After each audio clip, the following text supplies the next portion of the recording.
Sources हो सकते हैं या ये 3 जगह हो सकती हैं जहाँ से आप तलाश शुरू करेंगे।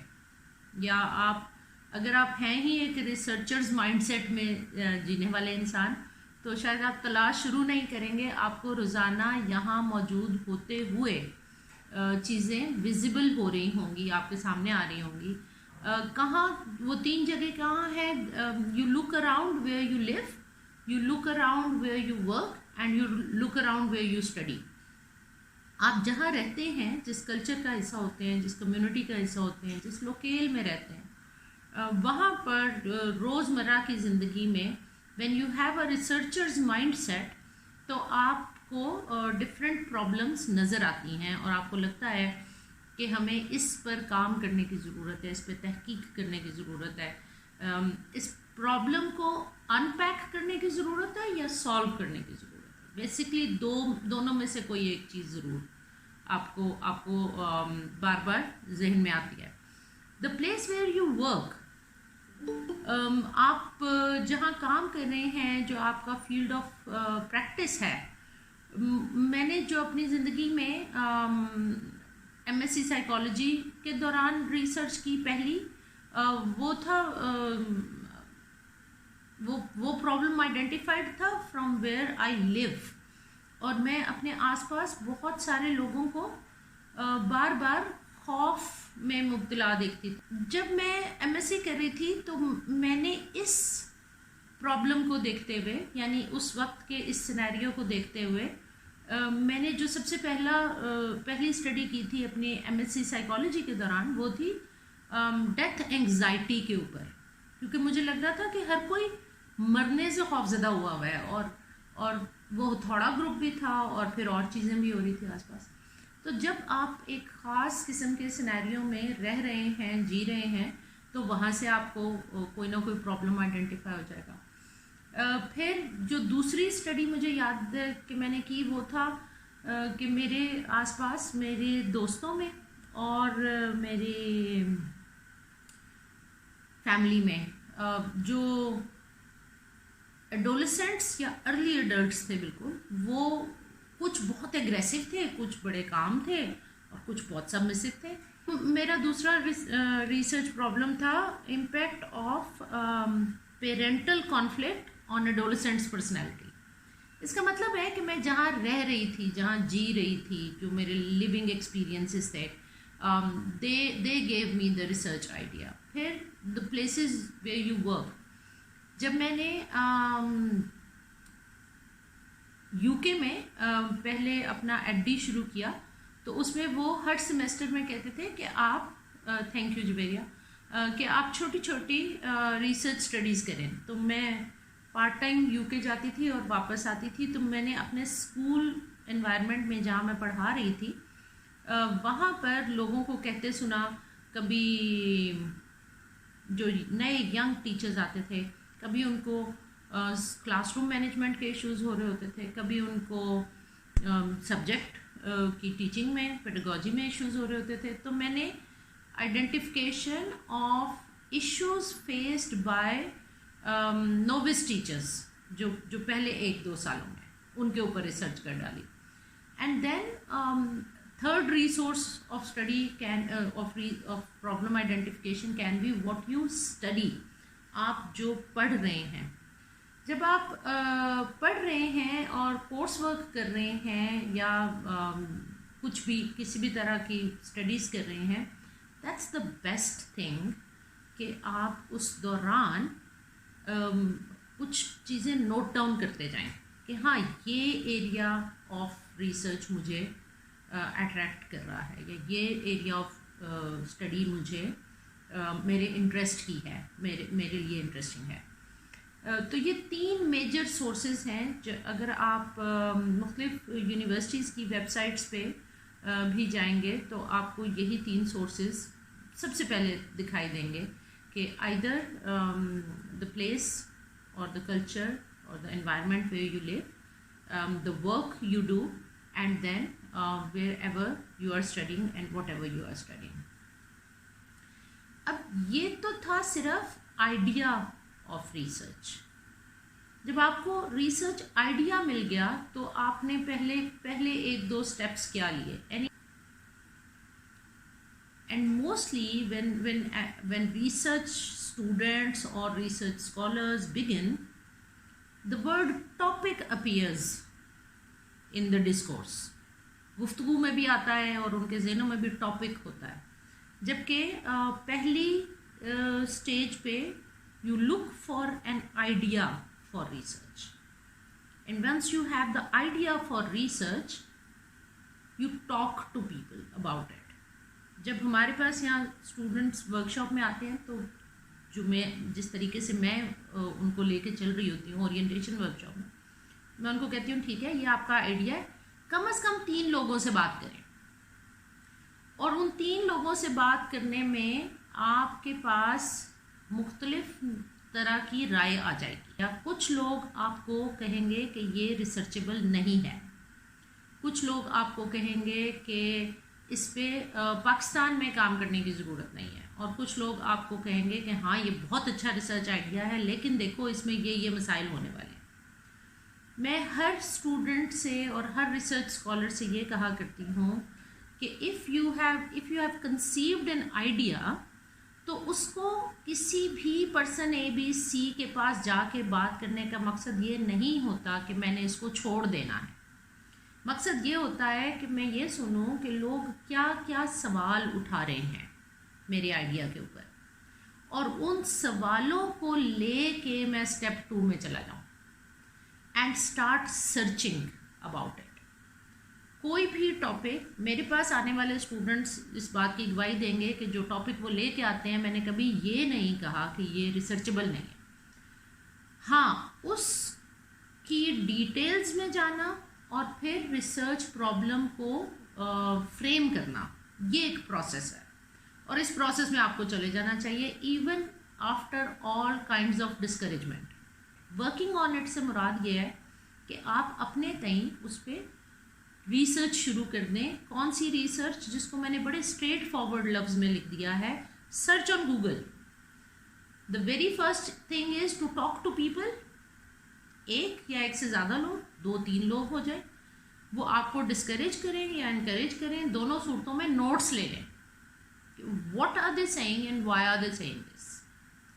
Then go online and search and save links. I am not saying कि आपने सब कुछ पढ़ डालना है पहली स्टेज में। Save links, collect research articles. हम एक आर्टिकल एक दिन खोलते हैं, स्किम करते हैं, बंद कर देते हैं। We do not save the articles and we do not save the links.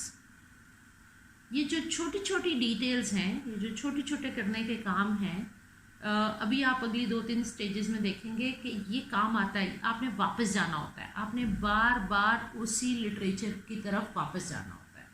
इसलिए पहली दफ़ा कोई आर्टिकल खोल के उसको रिबट करके बंद नहीं कर देना, बिल्कुल वैसे ही जैसे किसी को आपने अपना रिसर्च आइडिया सुनाया और उसने रिबट कर दिया और आपको बंद कर दिया। ऐसे नहीं करना। गूगल सर्च कीजिए, ऑनलाइन सर्च कीजिए and keep saving the links and articles, saving the links and articles. मैं जब इस स्टेज से गुजर रही होती हूँ तो मेरे पास एक फ़ोल्डर में या एक ऑनलाइन ड्राइव में ढेर लगता जाता है चीज़ों का, and I am all right with that. क्यों? क्योंकि इस सब में से मुझे मवाद मिलने वाला है। अच्छा जी, ये 2 बिल्कुल इंटायरली डिफरेंट एक्सपीरियंसेस हैं। सर्चिंग ऑन गूगल, आपको गूगल से बहुत सारी वेबसाइट्स भी मिल जाएंगी, आपको गूगल से जर्नल्स के लिंक्स भी मिल जाएंगे, और आपको गूगल से अगर आप उसके स्पेसिफिक सेक्शन में बुक्स पे क्लिक करेंगे तो बुक्स भी मिल जाएंगी। लेकिन तमाम बुक्स डाउनलोडेबल नहीं होंगी, तमाम बुक्स ऑनलाइन एक्सेसिबल नहीं होंगी। लाइब्रेरी का फ़ायदा ये है कि यू गेट कंप्लीट बुक। मैं बिल्कुल समझ सकती हूँ कि पाकिस्तान में हर लाइब्रेरी उतनी रिच नहीं है, उसके पास उतने रिसोर्सेज नहीं हैं, तो फिर जैसे तबस्सुम ने कहा कि you end up going to a book shop and buying books. दोनों चीज़ों में जो फ़र्क है, जो एक फिज़िकल एग्जिस्टेंस ऑफ बुक है एंड पेपर है और उसके ऊपर लिखा हुआ टेक्स्ट है, that has a completely different cognitive process. मुझे ये लगता है हम अभी तक सिर्फ ये कहते हैं कि मुझे मज़ा नहीं आता ऑन स्क्रीन पढ़ने में। मज़ा का जो लफ्ज़ है उसको अगर अनपैक किया जाए तो एक्चुअली एक बुक, फिजिकल बुक हाथ में लेके उस पर लिखा हुआ टेक्स्ट और उसी वक्त उसके ऊपर कोई हाईलाइटर करना या उसके साथ नोट्स लेना is a different experience than online resources.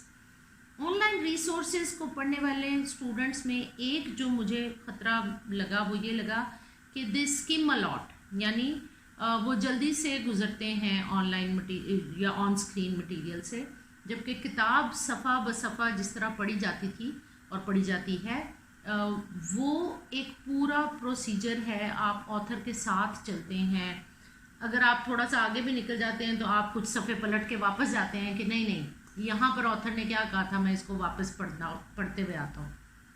That's a completely different experience. और मुझे पर्सनली ये लगता है कि even if you have Google search, even if you saved some links, even if you downloaded some articles और you are reading an online book, तो मुझे वो भी लाइब्रेरी में बैठ के पढ़ना और एक अकेले कमरे में बैठ के पढ़ने में फ़र्क महसूस होता है। हो सकता है कि इसमें इंडिविजुअल डिफरेंसेस भी होते हों और हर किसी का अपना तरीका हो रीडिंग का और उसको लेने का।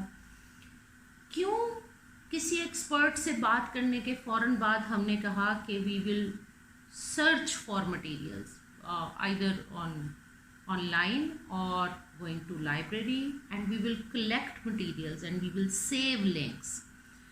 Your research problem should be relevant to the field. इसका मतलब है कि मुझे रेलिवेंस क्रिएट करने के लिए अब हम प्रॉब्लम स्टेटमेंट की तरफ जा रहे हैं आहिस्ता आहिस्ता। मुझे अपने रिसर्च आइडिया को एक प्रॉब्लम स्टेटमेंट की शक्ल देनी है। टॉपिक बहुत बाद की बात है, टॉपिक में कौन से लफ्ज़ आएंगे, टॉपिक लिखा कैसे जाएगा, पहले कौन सी स्टेटमेंट लिखी जाएगी, वो बिल्कुल बाद में आते हैं। पहली बात ये है कि मुझे अपने फील्ड ऑफ रिसर्च में अपने आइडिया की रेलेवेंस डेवलप करनी है। जो लोग कहते हैं ना कि इसके ऊपर रिसर्च नहीं हो सकती या पाकिस्तान में नहीं हो सकती या ज़रूरत नहीं है, इन तीनों सवालों का या इन तीनों ऑब्जेक्शंस का जवाब तलाश करना होता है जब हम लिटरेचर में चले जाते हैं। तो relevance to the field and supported by number of recent studies, चाहे वो पाकिस्तान के अंदर हुई हैं, चाहे वो पाकिस्तान के बाहर हुई हैं, किसी और इलाके में हुई हैं, किसी और सिनेरियो में हुई हैं, लेकिन अगर हमें ये नज़र आता है कि हाँ देखें ऐसा नहीं है कि ये प्रॉब्लम बिल्कुल रिसर्चेबल नहीं है, इस प्रॉब्लम को आइडेंटिफाई किया गया है, इस प्रॉब्लम को एज अ रिसर्च प्रॉब्लम देखा गया है हमसे पहले भी। Even if you identify the problem based on practices, you will still need to conduct a literature research and report what other researchers found about it. जब हमें आफाक के साथ एक स्टडी करते हुए रिसर्च बेस्ड एविडेंस नहीं मिल रही थी, तो हमने न्यूज़पेपर्स को और मैगजीन्स को और न्यूज़ आर्टिकल्स को भी रेफर किया। When we use the word literature, not necessarily कि आपने कोई ऐसा ही आइडिया सोच रखा हो जो पहले से जिसके ऊपर रिसर्च आर्टिकल्स या रिसर्च रिपोर्ट्स मौजूद हो सकता है कि आप न्यूज़ को और इस तरह के लिटरेचर के पीसेस को रेफ़र कर लें, but you have to develop a context with reference, then ensure the need for conducting research for further unpacking और सॉल्विंग द प्रॉब्लम। अब ये बड़ी थिन सी लाइन है। आपके आसपास जो एक्सपर्ट्स हैं, जो एडवाइजर्स हैं या जो कमेटीज़ हैं, वो आपको कहती हैं कि जब इसके ऊपर लिटरेचर है ही नहीं और जब इस पे काम हुआ ही नहीं तो क्यों कर रहे हो। एक बार दूसरी ही तरफ वो कहते हैं जब इस पे ऑलरेडी इतना काम हो चुका हुआ है तो क्यों कर रहे हो। ये दोनों क्वेश्चंस सुनने में लगता है सेल्फ कॉन्ट्राडिक्टरी है। एक तरफ कहा जा रहा है जब रिसर्च हुई नहीं तो क्यों कर रहे हो, और एक तरफ कहा जा रहा है जब इतनी रिसर्च मौजूद है तो क्यों कर रहे हो। दोनों क्वेश्चंस वैलिड हैं। आपने वो जगह तलाश करनी है जहां पर आप इन दोनों को बैलेंस करते हैं। और आप बताते हैं कि इस पर ये काम मौजूद है, लेकिन इसका ये हिस्सा अभी भी अनपैक नहीं हुआ या सॉल्व नहीं हुआ। रिसर्च या तो प्रॉब्लम को अनपैक कर रही है या सॉल्व कर रही है। पहले मैंने आपसे कहा save the links, save the articles and collect materials. Library जाके या जैसे किसी बुक शॉप में जाके कलेक्ट मटेरियल्स। अभी तक मैंने आपको सिर्फ ये कहा। अब मैं आपको अगली स्टेज पे लेके जा रही हूँ और अगली स्टेज है 3 times reading and writing. So the very first stage is you should be reading and highlighting either on paper or on screen. आप मुतालिया कर रहे हैं पहली बार, तो सिर्फ वो फ्रेजेस, वो पैराग्राफ्स, वो जुमले जो आपको एकदम एक स्पार्क देते हैं कि हाँ ये मैं सोच रहा हूँ, या ओ ये ऑथर ने क्या कह दिया, या हाँ ये मेरी सोच को सपोर्ट करेगा। या इस तरह के जो स्पार्क्स हैं जब रीडिंग के दौरान आए, you do not write anything, you only highlight the author's words, और आप उनको सिंपली हाईलाइट करते जाते हैं। And then you do the reading again. आपने एक आर्टिकल पढ़ा, आपने एक चैप्टर पढ़ा, आपने एक वेबसाइट से कुछ पढ़ा, 3-4 चीज़ें पढ़ने के बाद consciously go back to the first reading. And now you might not need to go through the whole reading again, but आपने अपने वो जो हाईलाइट किए हुए सेक्शंस हैं उनके साथ कनेक्ट करके क्वेश्चंस रेज करने शुरू करने हैं। चाहे आप क्वेश्चंस लिखें या आप उसका एक छोटा छोटा सा नोट्स लिखें on selected text and data जो आपने पहले से सिलेक्ट कर रखा था। ठीक है, थर्ड स्टेज पे आपने एक्चुअली एक डॉक्यूमेंट प्रिपेयर करना शुरू कर देना है कि वो रिसोर्सेज जिनको आपने पढ़ा था, हाईलाइट किया था, दूसरी दफ़ा पढ़ा था, क्वेश्चंस रेज किए थे, अब आपने एक डॉक्यूमेंट में उनमें से सिलेक्टेड मटेरियल निकाल के इकट्ठा करना शुरू कर देना है। फाइंडिंग्स उन डॉक्यूमेंट्स में से जो आपने पढ़े, वो किताब भी हो सकती है, वो किताब का चैप्टर भी हो सकता है, आर्टिकल भी हो सकता है, वेबसाइट भी हो सकती है। ये जो डॉक्यूमेंट है जो अब आप बनाना शुरू करते हैं, ये वो डॉक्यूमेंट है जहां आप ना सिर्फ ये कि उनकी फाइंडिंग्स और उनकी चीज़ें लिखते हैं, यू राइट योर रिफ्लेक्शंस। मैं क्या सोच रहा हूँ, ऑथर्स ने ये कहा, ये कहा, ये कहा, 3 डिफरेंट ऑथर्स ने 3 डिफरेंट बातें की, इन तीनों में से मैंने क्या अखज़ किया है। Now these are called readers notes. So readers notes are actually your reflections, and once you go through this process, तो क्या होगा, वो जो आपने क्वेश्चंस रेज किए थे उनमें से कुछ क्वेश्चंस अनआंसर्ड रह जाएंगे। यहाँ तक पहुँचना is very important to frame your research problem. Reading करना, उसमें से हाइलाइट्स निकालना, उन हाइलाइट्स पे क्वेश्चंस बिल्ड करना, अगर क्वेश्चंस के आंसर्स मिलते जा रहे हैं तो वो फाइंडिंग्स की शक्ल में आपके नोट्स में आएंगे। अगर आप उन फाइंडिंग्स से एग्री नहीं कर पा रहे या आपको बहुत सूटेबल लग रही हैं तो भी आपके रिफ्लेक्शंस आएंगे। And at the end of this documentation you will and up with unanswered questions, कि ये सब कुछ पढ़ने के बाद इस सवाल का जवाब नहीं मिला या इन सवालात के जवाब नहीं मिले। एक तो लफ्ज़ जो मैंने टॉपिक से परहेज बताया, दूसरा लफ्ज़ जिससे मैं परहेज बताऊंगी वो है समरी। किसी एआई टूल को भी नहीं कहना कि तुम्हें समरी दे दे, और तुमने भी ये बैठ के नहीं सोचना कि मैंने समरी लिखनी है। समरी नहीं लिखनी है, हाइलाइट्स निकालने हैं। वो हाइलाइट्स उसके इंट्रोडक्शन में भी हो सकते हैं, वो हाइलाइट्स उसके डेटा में भी हो सकते हैं, और वो हाईलाइट्स उसकी मेजर फाइंडिंग्स में भी हो सकते हैं. Why are they highlights? What do we mean by highlights? Highlights are those points which are connecting to your research idea. इस वक्त सबसे इम्पॉर्टेंट मेरे लिए क्या है कि जो आइडिया मैं लेके चला हूँ मैंने उसको रिफाइन करना है.